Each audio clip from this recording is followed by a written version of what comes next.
Je voudrais intervenir sur la question de la justice transitionnelle.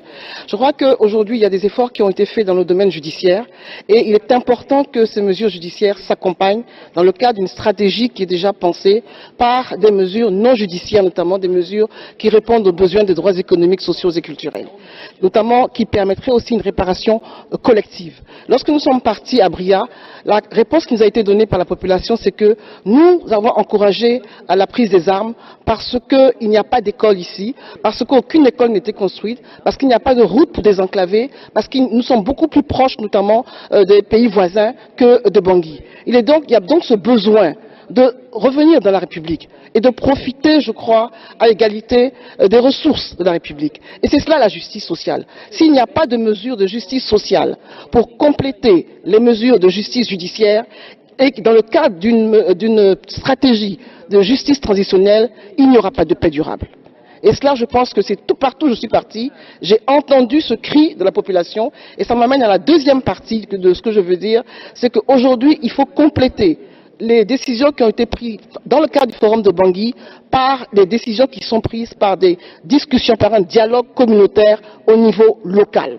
Et ces décisions qui seront prises dans le cadre d'un dialogue communautaire au niveau local vont inclure les femmes, un désir de participation des femmes, des jeunes, des anciens, des leaders religieux et des leaders traditionnels. Cela permettra d'apporter les conclusions de ces décisions prises au niveau local sur la table du dialogue au niveau national qui se passe et qui va renforcer peut-être. Et on sera surpris de voir quelquefois que les décisions qui sont prises par les groupes armés, les mesures qui sont avancées par les groupes armés ne sont pas forcément celles de la population. Et je crois que ça va influencer le dialogue politique et remettre les choses à l'heure. On aura une appropriation de ce dialogue politique par la population et par les victimes. Et je ne crois pas qu'on puisse avoir des solutions, un règlement politique s'il n'y a pas une influence de la population qui subit justement les actes de ces groupes armés. Sinon, ça serait mettre autour de la table des personnes qui se partagent le pouvoir. Et ça va être ça la vérité. Il faut absolument que la population puisse dire ce qu'elle veut, dire ce qu'elle pense, dire ce qu'elle attend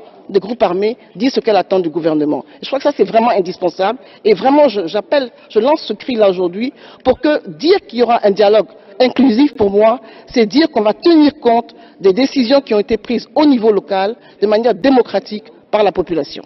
Et enfin, je termine sur la question du renforcement de l'autorité de l'État.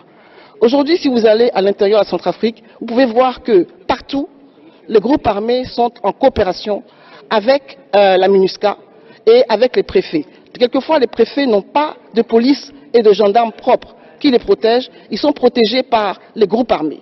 Donc il est important qu'en même temps qu'on déploie les préfets, que l'on déploie aussi une administration complète, mais qu'on déploie surtout des forces coercitives, de police et de gendarmerie pour protéger les préfets après ce qu'ils puissent faire leur travail.